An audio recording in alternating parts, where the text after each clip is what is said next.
지사님, 네. 오늘 이렇게 많이 빠진 거예요, 주가가요? 네.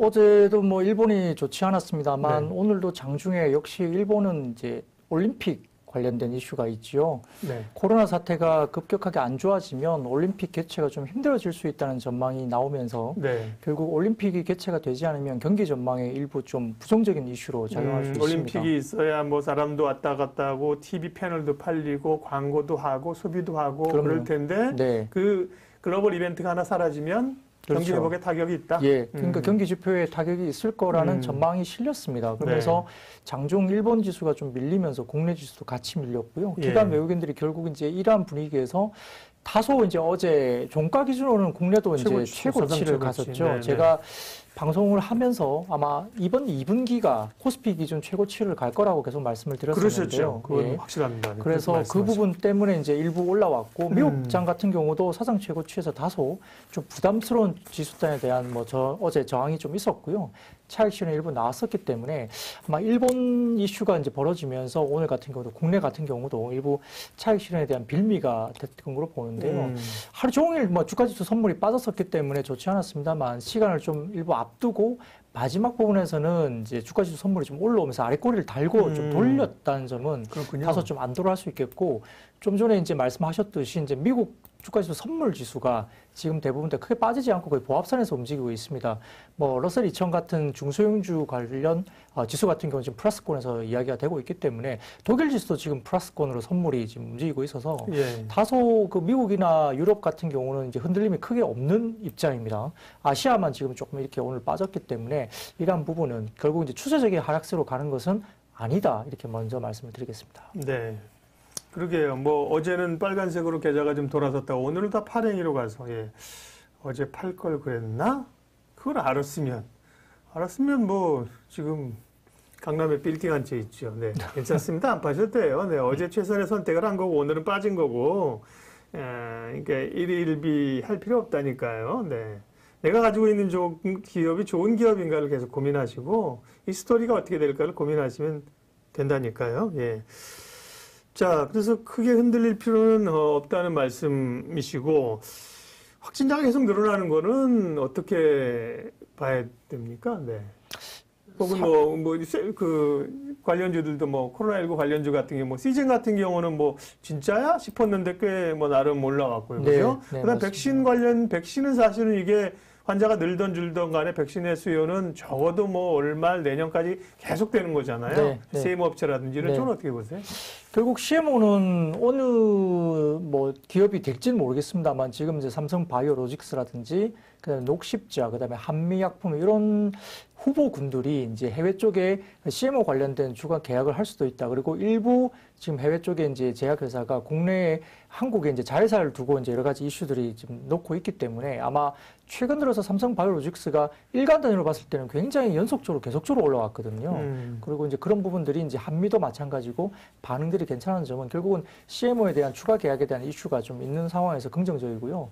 또한 이제 지금 코로나 사태가 좀 더 이제 확산이 되면서 이제 자가진단 키트 같은 것들이 지금 논의가 되고 있기 때문에 아마 이 자가진단 키트를 이제 긴급하게 아마 승인을 내주면 아마 조금 이제 학교를 중심으로 해가지고 다소 좀 확산될 가능성이 있습니다. 그러면 진단키트 부분들이 사실 시즌 같은 경우 주가가 엄청나게 13만 원대까지 주가가 빠졌었기 때문에 좀 터무니없게 빠졌습니다만 피크아웃 논란이 좀 잠재워지면서 3월 데이터도 상당히 좋은 흐름으로 실적 단위 올라오는 걸 봐서는 수출 데이터 굉장히 좋습니다. 그래서 제약바이오 섹터로 분류가 되지만 시즌이 지금 밸류에이션이 10배가 안 되는 실적이기 때문에 굉장히 싸고 무상증자라는 어떤 확실한 시그널을 주면서 주가를 되돌려 기 때문에 아마 진단키트 관련된 부분들도 여전히 유럽이나 남미 쪽은 특히 브라질 같은 경우는 지금 좀 심각한 상황으로 알고 있거든요. 그런 부분들 그렇죠. 그래서 확산이 되면 결국 이제 수출 관련된 지표들이 좋아질 수밖에 없고요. 또 자가진단키트가 좀 이제 심플하게 나오는데 이런 부분도 아마 어느 정도 이제 정확도가 있을지에 대한 문제는 좀 남아 있지만 아마 좀 확산되면서 이게 어느 정도 이제 뒷받침을 해줄 수 있다는 점이 부각된다면 자가진단키트를 하는 쪽은 또 수혜를 받을 수 있습니다. 그런 부분에서는 여전히 조금 되돌림이 있을 수 수 있다 볼 수 있겠고요. 이제 아마 지금 아마도 경기 지표가 생각보다 빨리 지금 좋아질 거라는 생각을 했던 게 이제 최근 뭐 2, 3월 달의 생각이었다면 최근에 다시 이제 대유행이 시작되면 아마 이 지표에 대한 부분들이 조금 느슨해질 수 있다는 점, 그리고 이제 그런 부분들 때문에 아마 이제 인플레 관련된 그 뭐 상품이라든지 이런 쪽에 조금 느슨해지면서 이제 미국 그 10년물 국채금리가 다소 이제 주춤하게 이제 빠지는 하락세가 나타나는 거죠. 유동성이 많아지고 결국은 국채금리가 상당히 안정을 찾을 수 있는 상황이고요. 또 이제 유동성 공급을 계속하면서 금리가 하향 안정화된다면 결국은 시장은 좀 더 유동성 관련된 장은 이어질 수 있는 국면으로 볼 수 있겠습니다. 오늘 주가가 이제 종목별로 많이 빠지니까요. 걱정되는 분들이 많습니다.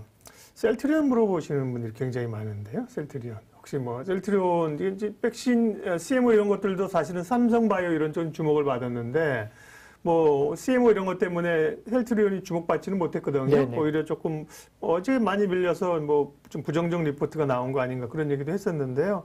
셀트리온 브라더스에 대해서는 어떻게 생각하세요? 실제 뭐 램시마 SC 같은 경우는 조금 문제가 좀 있습니다. 생각보다 네. 잘 안 팔리는 분위기로 가고 있고 MS가 좀 빠진 듯한 느낌이 원래 들었기 굉장히 때문에 기대했던 건데. 그렇죠. 그죠? 그 부분 때문에 좀 그런 이제 레키노주나 관련된 이슈가 있습니다. 이게 승인을 받으면 아마 이 부분에서 한 단계 레벨업을 시킬 수 있다는 기대가 아마 하반기에 분명히 있습니다. 그래서 최근 빠진 이후에 다소 이제 좀 반등 구간으로 좀 접어드는 국면이 아닌가 생각 들고요. 네. 하반기와 내년을 바라본다면 레키노주나 관련된 모멘텀을 가지고 셀트리온 그룹주는 좀 지켜볼 필요가 있고 바닥권에서는 다소 좀 모아가는 비중 확대 전략도 충분히 지금은 괜찮은 주식이다 생각 듭니다. 네.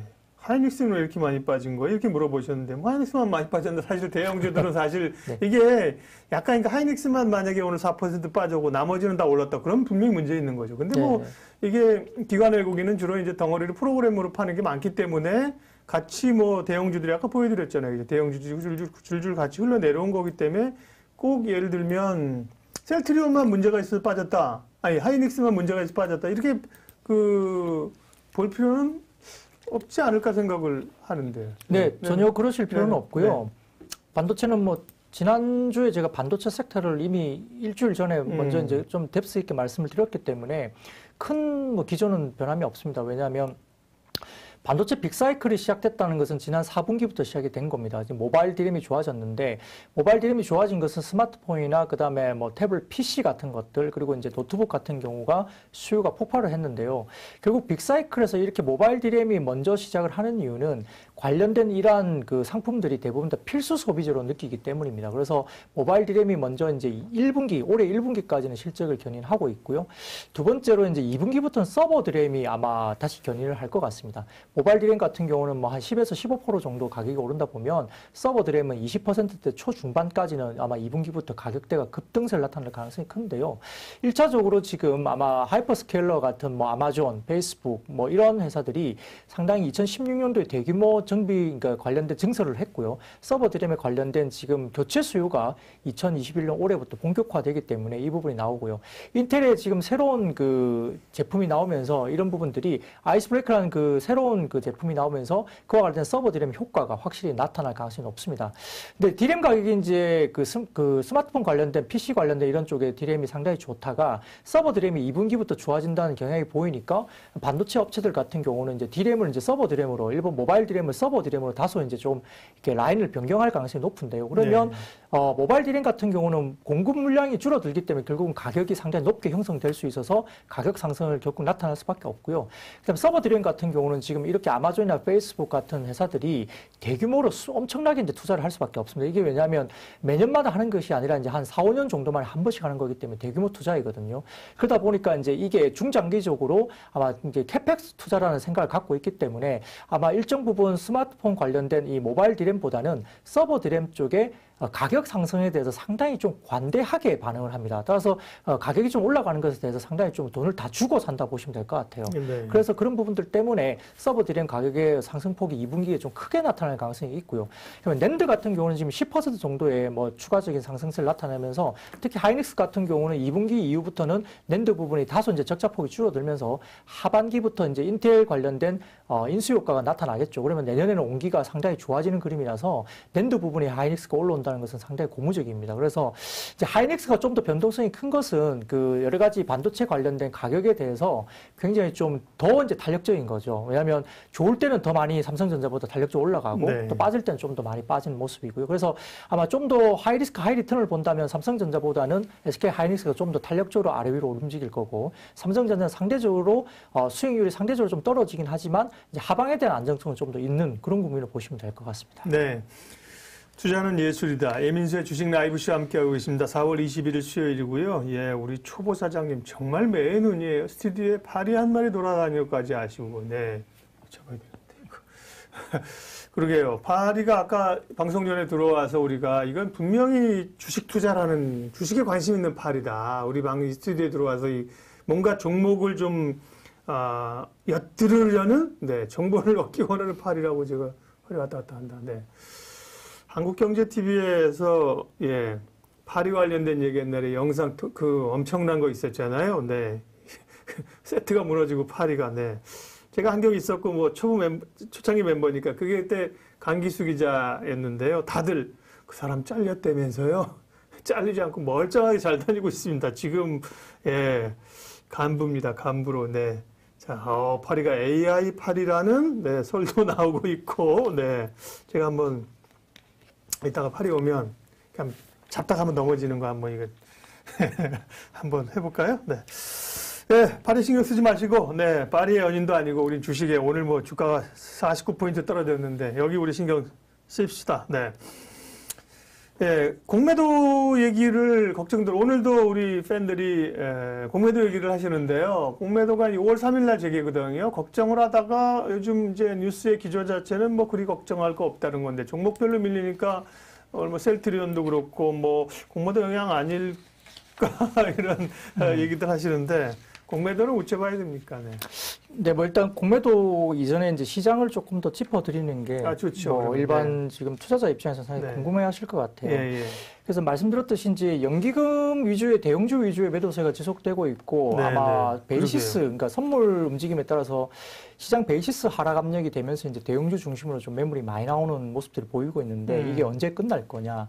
개별적으로 본다면 중소형주 위주의 시장이 지금 4월 달에 진행된 이후에는 아마 5월 초 공매도가 재개되면 다소 중소형주보다는 대형주로 수급이 좀 옮겨갈 가능성이 크다고 저는 판단하고 있는 상황이고요. 역시 지수 방향성의 키는 여전히 외국인이 맞습니다. 그래서 전반적인 4월 달에 외국인들이 들어왔던 순매수 기조의 업종들을 본다면 여전히 반도체라든지 2차 전지, IT 하드웨어, 통신, 뭐 자동차 이런 쪽을 긍정적으로 보시는 게 좋을 것 같고요. 자, 그러면 이제 우리가 좀 타겟팅할 수 있는 코스피 기준 타겟팅 목표 주가 지수가 어느 정도까지 될까라고 이제 이야기를 할 수 있겠죠. 네. 그런 부분들을 본다면 최근에 아주 특징적인 게 하나 있습니다. 어제 기준으로 해서 이제 우리가 3,220 정도로서 코스피 기준 종가 네. 기준 최고치였는데 이게 가장 큰 특징이 뭘까요? 가장 큰 특징은 제가 보기에는 반도체 관련된 삼성전자, 하이닉스가 올라가지 않은 상태에서 최고치를 간 거죠. 그렇죠. 그러네요. 네. 그래서 그게 굉장히 중요합니다. 그래서 2분기 이후부터 굉장히 제가 빅사이클의 초입에 들어가면서 이제 지금 시작이 된다라고 말씀드렸기 때문에 아마 하이닉스나 삼성전자 좋아지면서 주가가 움직인다면 과연 코스피 주가 상승이 더 가지 않을까? 이런 생각을 충분히 유추할 수 있습니다. 그래서 지금은 고점이 아직은 아니라고 말씀드리고 싶고요.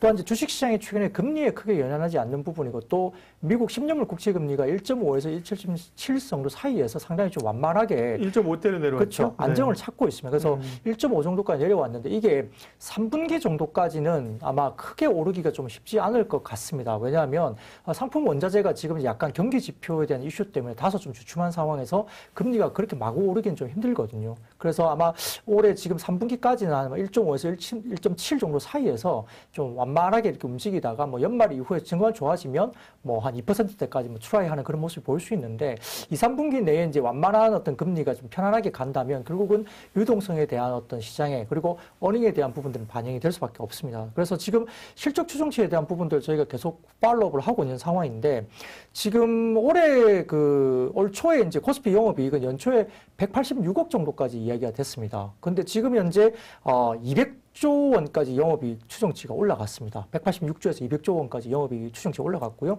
올해요? 그렇죠. 예, 예. 그리고 내년 같은 경우는 영업이익이 연초 221조 정도였는데 지금 238조까지 약 9% 이상 상향 조정됐습니다. 그래서 전체적으로 지금 내년 실적 기준을 봤을 때는 9에서 10% 정도의 추정치 상향 조정이 됐기 때문에 이걸 만약에 대응을 한다면 적정 밸류에이션을 대응을 한다면 전체적으로 지금 코스피 기준을 본다면 약 한 3,500포인트 언저리가 지금 내년 실적 기준 적정한 코스피 주가거든요.